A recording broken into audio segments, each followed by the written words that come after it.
प्रिय विद्यार्थियों, आज हमारा अध्ययन का विषय है उद्देश्य एवं प्रतिफल की वैधता,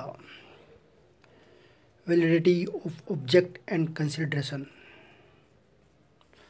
हमने पिछले वीडियो में ये जाना था कि धारा 10 के अनुसार वैध अनुबंध वैलिड कॉन्ट्रैक्ट का उद्देश्य एवं प्रतिफल दोनों ही वैध होने चाहिए।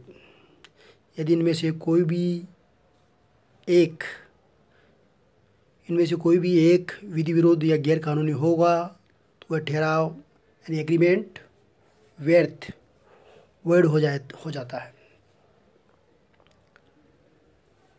ठहराव का उद्देश्य या प्रतिफल कब विधि विरोध होता है?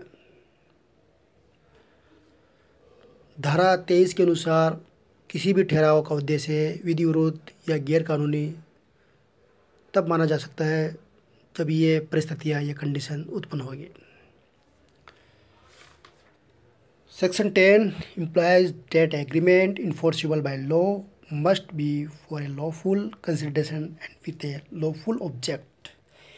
Every agreement of which the object or consideration is unlawful is void. Section 23। अब कौन सी परिस्थितियाँ है जहाँ पे ठहराव का उद्देश्य विधि विरोध या गैर कानूनी माना जा सकता है? तो यहाँ पे 1 से लेके 6 परिस्थितियाँ हैं। ठीक है।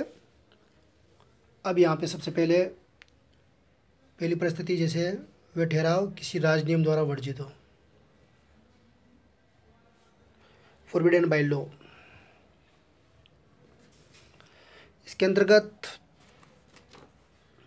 यदि कोई ठहराव राजनियम की व्यवस्था के अनुकूल नहीं यानी प्रतिकूल है या राजनियम की सामान्य नीति अथवा आशय के विरोध हो अथवा कानून के द्वारा वर्जित हो तो ऐसा ठहराव विधि विरोध होता है। ओके, तो यहाँ पे इम्पोर्टेंट बात यह है, if it is a forbidden by law where the consideration or the object of an agreement is to do some act which is forbidden by law, the agreement is unlawful and void. अब यहाँ पे ये देखना है कि ये कौन सी परिस्थितियाँ है जो ये विधि विरुद्ध हो जाता है, ठहराव क्या हो जाता है? विधि विरुद्ध। सबसे पहले जब ठहराव के अधीन किसी किए जाने वाला कार्य या दिया गया वचन देश की दंडनीय विधि या भारतीय दंड विधान इंडियन पेनल कोड द्वारा दंडनीय है। दूसरा, जब ठहराव के अधीन किए जाने वाला कार्य देश के किसी विशेष कानून के अधीन वर्जित हो। When an act is punishable by the criminal law of the land, that is by Indian Penal Code. Second, when an act is forbidden by any special legislation. तीसरा है जब ठहराव के अधीन किए जाने वाला कार्य किसी अधिनियम के अधीन बताए गए नियमों के अनुसार वर्जित हो। When act is forbidden by regulation or order made under authority derived from the legislation. अब इसको राज्य नियम द्वारा वर्जित ठहराव फॉरबिडन बाय लॉ है, उसको हम और आसानी से समझने के लिए एग्जाम्पल या उदाहरण का देखते हैं। तो यहाँ पे ए व्यक्ति बी से अनुबंध करता है, कहता है कि मैं ए व्यक्ति बी से अनुबंध करता है और कहता है कि सी का मर्डर यानी हत्या करने के लिए 10 लाख रुपए देने का ठहराव करता है। तो ये ठहराव भारतीय दंड विधान द्वारा वर्जित है एवं दंडनीय है। ऐसा ठहराव विधि विरोध या व्यर्थ है। ओके। फिर दूसरा है, एक मामले में वादी ने आबकारी अधिनियम एक्साइज एक्ट के अंतर्गत एक शराब की दुकान चलाने का लाइसेंस प्राप्त किया। अधिनियम में ऐसे प्रोविज़न थे जो लाइसेंस की बिक्री, ठीक है, ये दूसरा हस्तांतरण, पट्टे पर देने या साझेदारी करने को वर्जित करते थे। यानी इस जो अधिनियम था उसमें ये बिल्कुल मना था साझेदारी करने या लाइसेंस की बिक्री करने या पट्टे पर, ये सारे काम मना थे। लेकिन वादी ने लाइसेंस प्राप्त करने के लिए प्रतिवादी को अपने साथ शराब की दुकान में साझेदार बना लिया, पार्टनरशिप बना लिया, जबकि अधिनियम में मना था। तो यहाँ पे इस साझेदारी को व्यर्थ घोषित कर दिया गया क्योंकि ये आबकारी अधिनियम की व्यवस्था के विरोध है। इसी के साथ में एक मामला और है, इंद्रजीत सिंह बनाम सुंदर सिंह का मामला। राजस्थान उच्च न्यायालय ने ये निर्णय दिया कि किसी भी मोटरयान के परिवहन लाइसेंस को परिवहन अधिकारी की अनुमति के बिना हस्तांतरित नहीं किया जा सकता। ऐसा करना राज्य नियम द्वारा वर्जित है, यानी फॉरबिडन बाय लॉ। तो इस प्रकार फर्स्ट। फिर सेकंड है, किसी राजनीति की व्यवस्था को निष्प्रभावी करने वाला ठहराव। If it would defeat the provision of any law. यदि पक्षकार कोई ऐसा ठहराव करता है जिसमें देश की प्रचलित राजनियम की व्यवस्थाओं ही निष्प्रभावी यानी बेकार हो जाती है, तो ऐसा ठहराव अनुबंध विधि विरोध माना जाएगा। ये व्यवस्था चाहे सामान्य राजनियम के संबंध में हो या अन्य, यदि किसी ठहराव के परिणाम स्वरूप इन राजनियम की अवहेलना होती है तो यह निष्प्रभावी हो जाता है, तो अनुबंध व्यर्थ माना जाएगा। इसका भी एक एग्जाम्पल हम देख सकते हैं। एग्जाम्पल से पहले हम देख लेते हैं इंग्लिश में इसका। It is defeat the provision of any law. It is defeats the provision of any law. Sometimes an act may not be expressly forbidden by law. However, an agreement may be of such a nature that if is the that would defeat the provision of any law.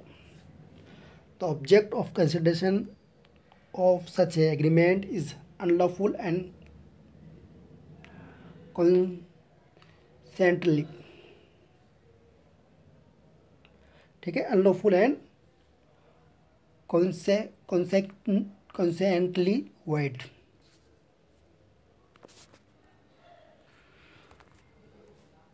अब तीसरा इसमें दे रखा है कपटपूर्ण ठहराव। If it is a fraudulent.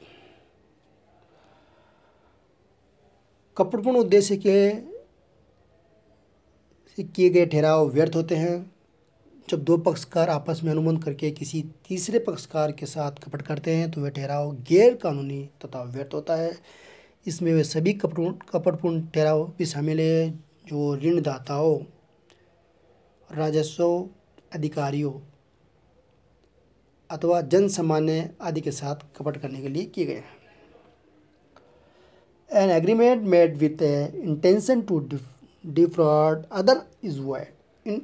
Includes the agreement defrauding creditors, revenue authorities and the general public etc. इस प्रकार इसका भी एक एग्जाम्पल देख सकते हैं। ए बी ठहराव करते हैं कि वे लोगों के साथ छल कपट करेंगे, इसमें धन प्राप्त राशि को बराबर बांट लेंगे। ये ठहराव व्यर्थ है क्योंकि इनका उद्देश्य लोगों को धोखा देना है। अब चौथा इसमें दे रखा है व्यक्ति अथवा संपत्ति को हानि पहुंचाने वाला ठहराव।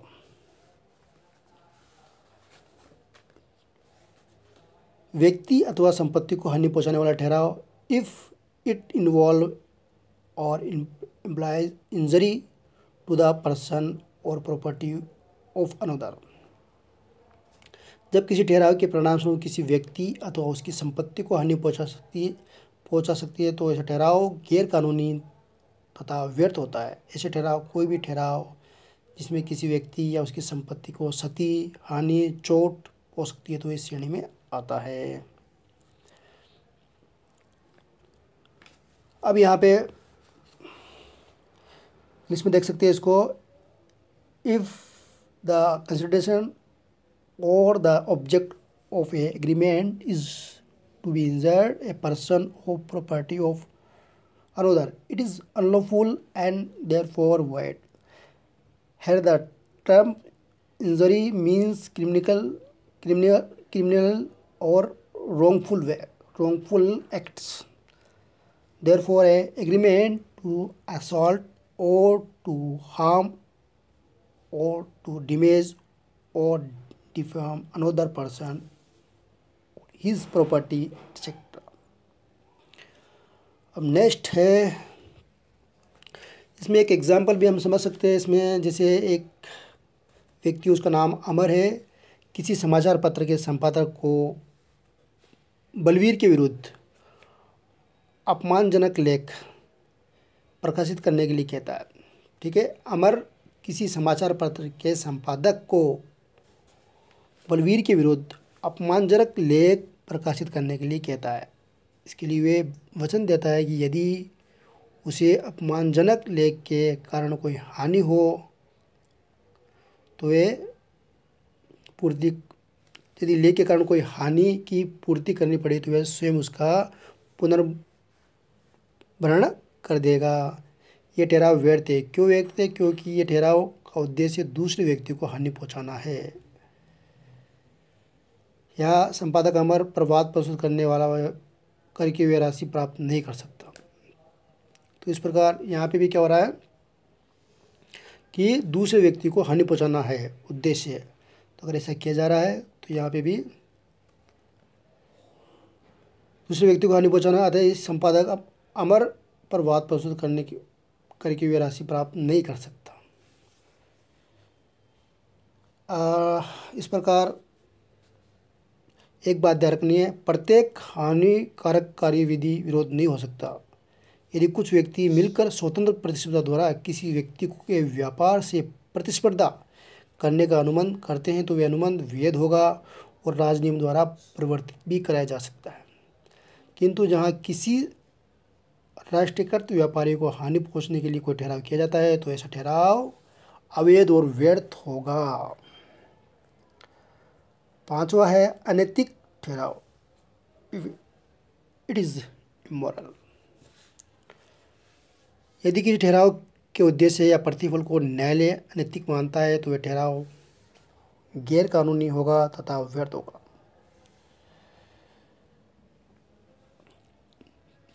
यहाँ पे if the consideration or the object of an agreement is regarded by the court as a immoral, the agreement is unlawful and consequently void. Thus, the immoral agreement is one which is regarded by the court as a immoral. तो इस प्रकार अनैतिक ठहराव भी इसके अंतर्गत आएगा। इसमें विशेष घेरूलाल पारेख बनाम महादेव दास का मामला विशेष उल्लेखनीय है। अब नेक्स्ट है और लास्ट है लोक नीति के विरुद्ध ठहराव, if it is against public policy, agreement oppose to public policy. अब यहाँ पे लोक नीति के विरुद्ध ठहराव सबसे पहले हमें लोक नीति जो शब्द है जानना जरूरी है। तो लोक नीति कोई भी ठहराव जनहित हित के लिए विनाशकारी या कष्ट में होता है तो उसे लोक नीति के विरोध माना जाता है। या अन्य शब्द में कह सकते हैं कोई भी ठहराव जो जनता के सामाजिक, राजनीतिक, आर्थिक तथा अन्य हितों के विरोध होता है तो लोक नीति के विरोध माना जाएगा। Agreement oppose to public policy या लोक नीति के विरोध जो ठहराव है, इसके अंतर्गत बहुत सारे ठहराव आते हैं। तो हम जब नेक्स्ट वीडियो में लोक नीति के विरोध ठहराव का अध्ययन करेंगे। ओके।